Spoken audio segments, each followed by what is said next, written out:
Hola, ¿qué tal a todos? Estamos con José Báez Ferreira, o como es mejor conocido en el ámbito de las artes plásticas, Báez Fer.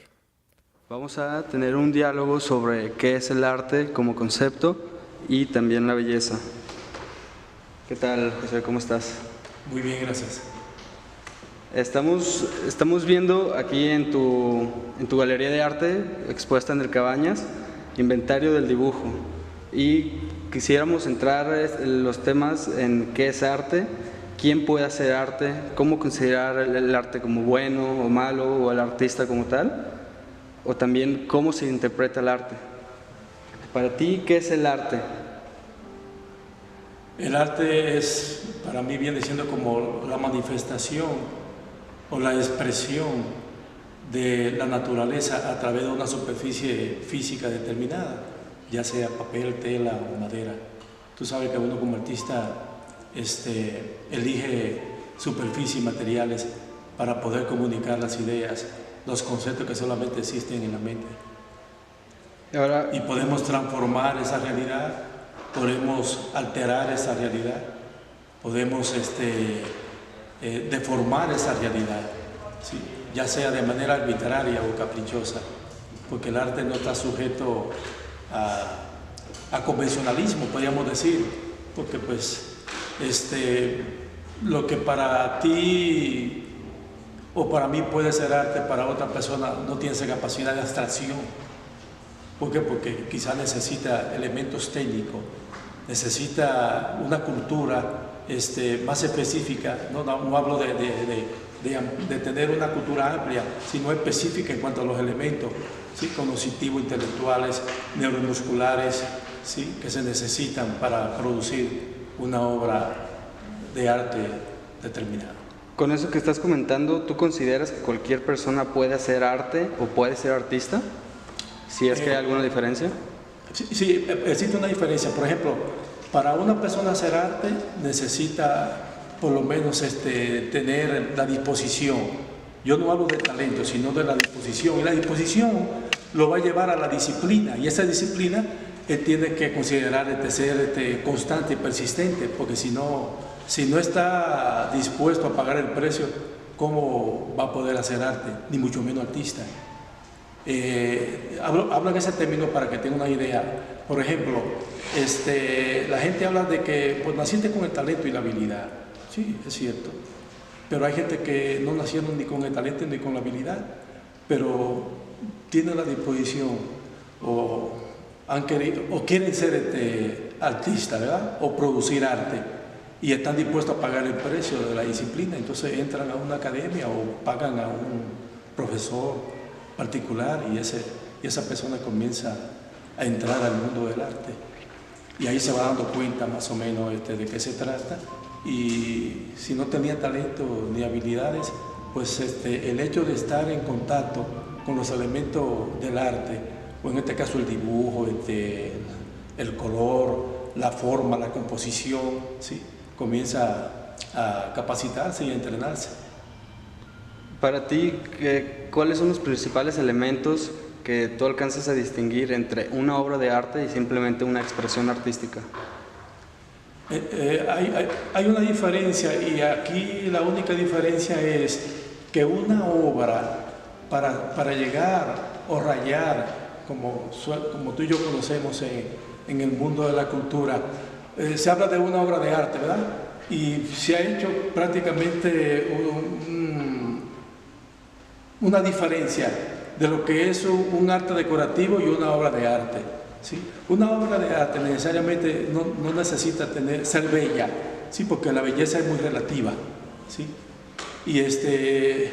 Y una obra decorativa necesariamente no puede rayar, en este caso, ser una obra de arte. Para ser una obra de arte necesita cumplir requisitos. Yo veo en una obra de arte 3 requisitos, y una de ellas es que la pieza en sí, la pintura, el dibujo, en este caso vamos a hablar en esos términos específicos, dibujo y pintura, como obra debe llevar al espectador a una experiencia estética. Segundo, esa misma obra debe llevar a ese espectador a una experiencia intelectual. Y tercera, esa obra debe llevar al espectador a una experiencia sensorial, ¿sí? Donde intervienen los sentimientos, las emociones. Eso es importante. ¿Tú crees que puede haber arte sin belleza? Es que, como te digo, la belleza es muy relativa. Hay gente que dice, esa obra está bonita.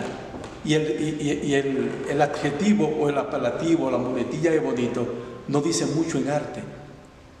¿Por qué? Porque es un elemento que no sitúa la obra en su justa medida, en el sentido, cuando tú y yo vemos una obra y tenemos los elementos, el conocimiento de los elementos, ¿verdad?, de análisis, de interpretación de una obra de arte, y vemos una obra y decimos, esa obra está bien hecha, esa obra me parece interesante, ¿sí? Cuando tú y yo manejamos esos dos elementos, pues sí, el primero, cuando yo veo una pieza y digo, esa obra está bien hecha, me parece que reúne todos los requisitos intrínsecos, ¿verdad?, como obra tal. Entonces, cuando yo me expreso así, yo estoy viendo la composición, estoy viendo los pesos y los equilibrios de los elementos que intervienen en esa obra, propiamente dicho, el discurso plástico, ¿sí?, el aspecto filosófico, el aspecto histórico, el aspecto sociológico, el aspecto literal, ¿sí? Son elementos que tenemos que ver en una obra de arte determinada. Porque yo no puedo usar el apelativo bonito, yo tengo que basarme en esos aspectos. Entonces, ahí, por ejemplo, hay obra, yo tendría que medir la belleza de esa obra. Si esa obra, al yo analizarla o interpretarla como pieza, manejo esos elementos y veo esos elementos, yo puedo decir que la belleza se cumple en esa obra determinada. Ahora, ¿qué concepto tiene el público general? Que si ve una obra y el color no le agrada, para él esa obra es fea. Esa obra no es bella, pero no se trata de eso. Es como también otro aspecto, me gusta esa obra y no me gusta. El arte no es cuestión de gusto, no tiene nada que ver si me gusta o no me gusta.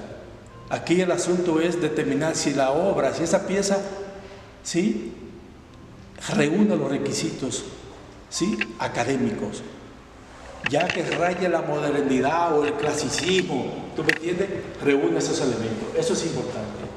Y ahí entonces la belleza, ¿cómo te digo?, en comparación a la supuesta paleta de color, ¿sí?, aún los elementos equilibrados y sopesados que hieren esa tela o ese papel o esa madera en esa superficie determinada, queda relegado, ¿sí?, porque esa obra me está diciendo a mí muchas cosas, me está planteando una problemática social, me está diciendo y me está comunicando una situación filosófica o política o económica o emocional de deterioro o de crisis o de caos existencial, como está nuestro mundo ahorita actual. El mundo ha estado metido en un caos existencial, en un vacío existencial. No hay líderes a seguir. Señálame un líder a seguir, sea hombre o mujer, no lo hay ahorita, como lo había en la década de 60 y de 50, por mencionarte Fidel Castro, ¿sí?, el doctor Martin Luther King, por ponerte un ejemplo así. Eran líderes que se levantaron y los seguían multitudes de todas las edades. ¿Por qué? Porque tenían un objetivo, tenían un propósito claro, tú me entiendes, como individuo y como pensante ideológico. Ahora, con todo esto que me estás diciendo, ¿tú crees que se necesita un conocimiento técnico para poder interpretar el arte, o alguien que no tenga ese contexto artístico pueda interpretarlo como tal o bajar el significado que el artista intentó plasmar? Mira, Luis, con los elementos que te acabo de mencionar, ¿verdad?, para poder analizar e interpretar una obra de arte, es interesante. ¿Por qué? Porque, por ejemplo, si tú y yo poseemos esas herramientas técnicas, cualquier obra de esa, al observarla, nosotros nos vamos a compenetrar y vamos a crear el mundo nuestro, tuyo y mío, sobre el mundo del artista, de tu servidor, que quiso comunicar y decir a través de esa obra. Pero si yo no conozco esos elementos, yo me voy a quedar limitado en la parte superficial. Es el golpe de vista, ¿tú me entiendes?, el que me va a orientar, y eso es muy sui generis, muy caprichoso, ¿sí?, y no determina muchas cosas. Claro, aquí lo único que va a haber en ese espectador es que va a provocar en él reacciones emocionales, ya sea de disgusto, de rechazo, ¿sí?, de envidia, todo eso se da. Lo que pasa es que no hay gente que eduque al pueblo en esos aspectos, y por eso el pueblo sigue ignorante en cuanto a los aspectos del arte, en el sentido de poder interpretarla y poder saborear, vamos a ese término, esa obra de arte determinada, poder penetrarme en ese mundo que quiso, que está planteando el artista, y qué fue lo que él quiso decir, ¿sí?, desde esas cuatro perspectivas. Porque una obra de arte, para uno poder entender claramente, tiene que irse a la filosofía, tiene que irse a la historia, a la literatura, ¿sí?, inclusive hasta la gramática, hablando de la semiótica como ciencia de la comunicación, con símbolos abiertos y cerrados, códigos, paradigmas y todos esos elementos. Cuando tú y yo manejamos eso, porque tenemos una cultura teórica o argumental a cierto nivel, nosotros vamos a disfrutar a plenitud cualquier pieza que nosotros veamos. Ahora, aquí hay que establecer una cosa muy bien clara. Muchos dicen que el arte moderno es una basura, es una porquería. No sirve el arte moderno. Bueno, no vamos a entrar ahorita en ese terreno, porque caeríamos en controversia y polémica, y no se trata de eso, sino de un diálogo en el que podamos interactuar y llegar a una comprensión práctica y objetiva, ¿sí? Pero, por ejemplo, muchos sostienen que el VIP no es arte. Es decir, cuando yo te menciono VIP, es video, instalación y performance.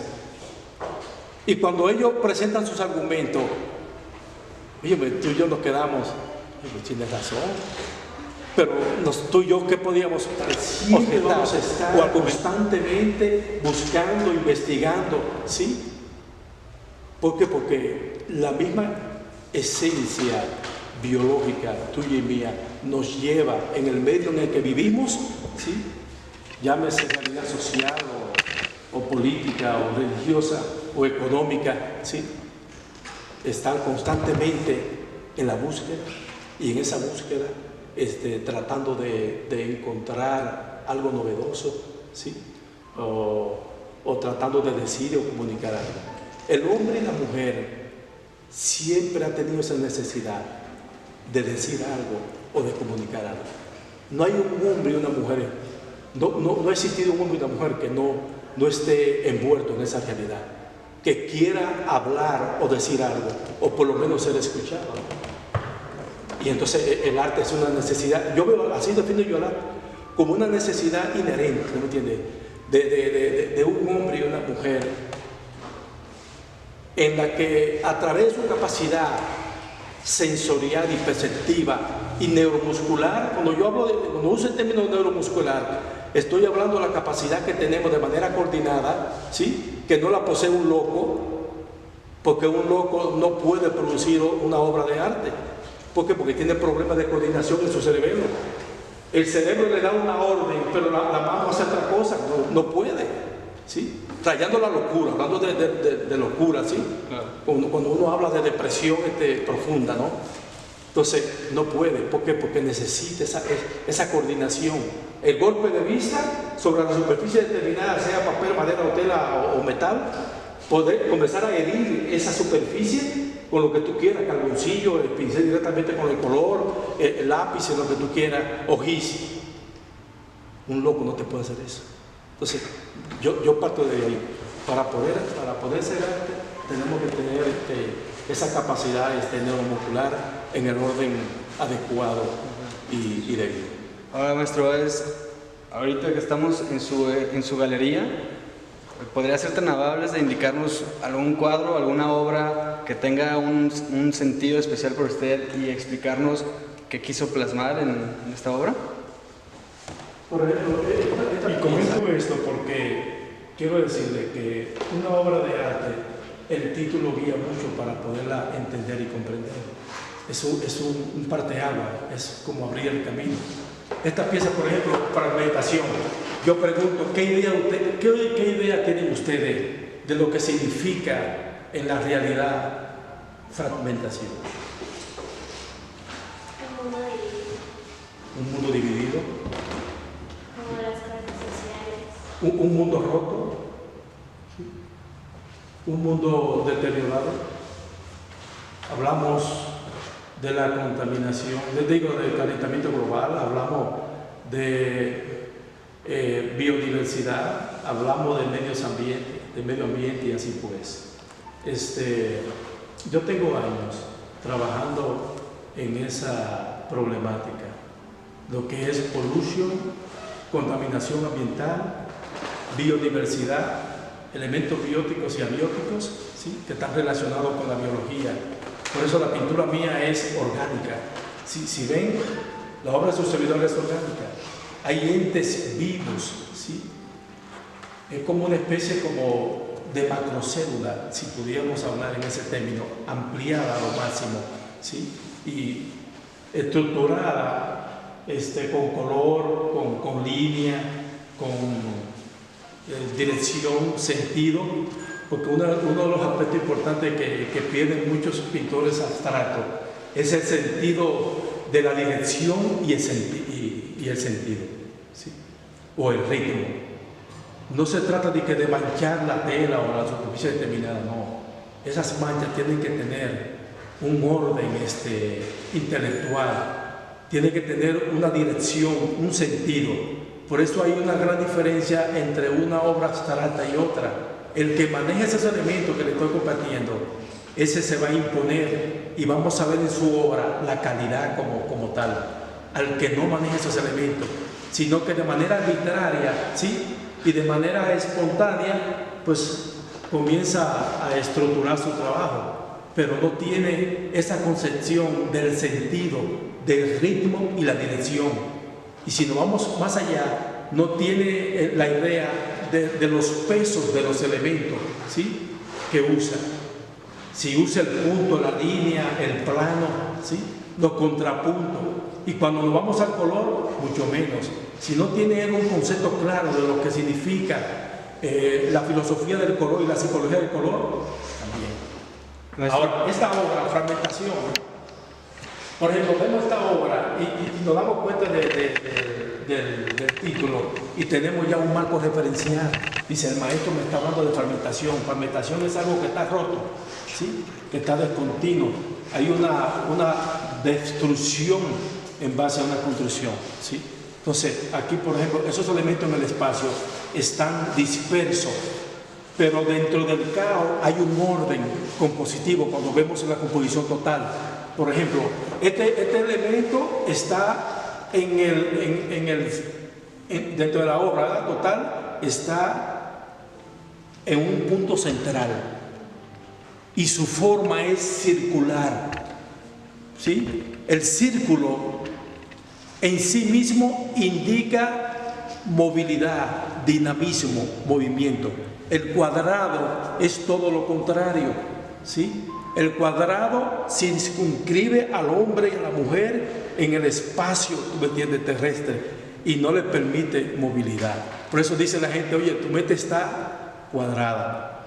Pero ya cuando te dice, tú eres un hombre de mente abierta, ya estamos hablando de dinamismo, un hombre que no se sitúa y que no se queda nada más ahí en su postura, sea cual sea, sino que va más allá y tiene la capacidad y la habilidad de transmitir ese conocimiento.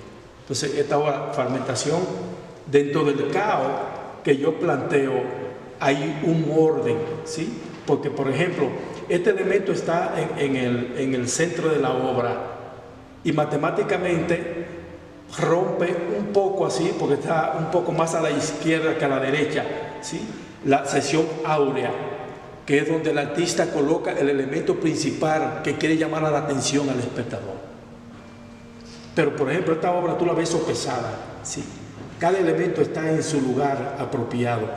Este elemento en la diagonal descendente derecha equilibra este elemento de acá y sigue equilibrando este para acá. Este rompe esa diagonal, pero ese punto que está ahí lo equilibra y le dice, quédate ahí porque es el lugar que tú tienes ahí. Si nosotros aplicamos los elementos para poder interpretar una obra bien hecha, bien estructurada, Si nosotros trazamos imaginariamente una línea horizontal, váyanla siguiendo, una línea horizontal, digo vertical, en el medio de la obra, ¿verdad? Y tiramos otra horizontal, se forma una cruz, ¿sí? Donde hay un plano, un segundo plano, un tercer plano y un cuarto plano, ¿sí? La línea vertical dividió un plano izquierdo y un plano derecho. Ahora, si ustedes en su mente pueden, al tirar esa línea imaginaria divisoria, pueden ver los elementos de acá, ¿sí? Si yo le tapo los elementos de la derecha, ustedes me van a decir si la obra está equilibrada o hay fuga de los elementos. Obsérvenlo. Parece equilibrada. ¿Verdad? Entonces la obra está bien compuesta, ¿sí? La composición, no hay vicio en la composición. El tipo supo, el artista, ¿no?, en este caso, hacer lo que tenía que hacer. Ahora, yo voy a tapar eso. En el plano de la derecha,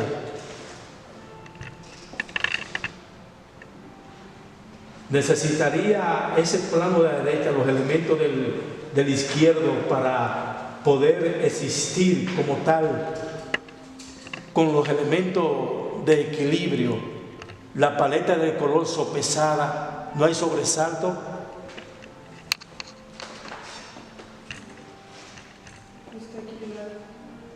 Ahora, si vemos haciendo ese análisis breve y tan sencillo, desde la perspectiva estructural, si yo quito mi mano y vean, pueden ver la obra completa, ¿hay equilibrio en la obra? También, ¿sí? Es un equilibrio simétrico. Ahora, si yo tapo en la horizontal que tracé, la línea imaginaria está aquí para ustedes, ese plano de arriba necesitaría la intervención de algún elemento para hacer para poder lograr o descubrir el equilibrio, la fuerza del color, la lectura de la textura. ¿Verdad que no? No. Y si yo hago lo mismo abajo, el plano inferior. De la misma manera. De manera que si nosotros pudiéramos amplificar, después de haber analizado esta obra desde el punto de vista estructural para su composición, si estaba equilibrada, una vertical con una horizontal, donde se forma una cruz, ¿verdad?, que era una composición que usaban mucho los griegos, la escuela clásica. Si nosotros pudiéramos amplificar esos cuatro ángulos, el 1, el 2, el 3 y el 4, ¿tendríamos una obra completa? Fíjense, ¿tendríamos una obra completa? Si nosotros pudiéramos amplificar cada cuadrante de esto, por decir, de 3 metros por 3 metros,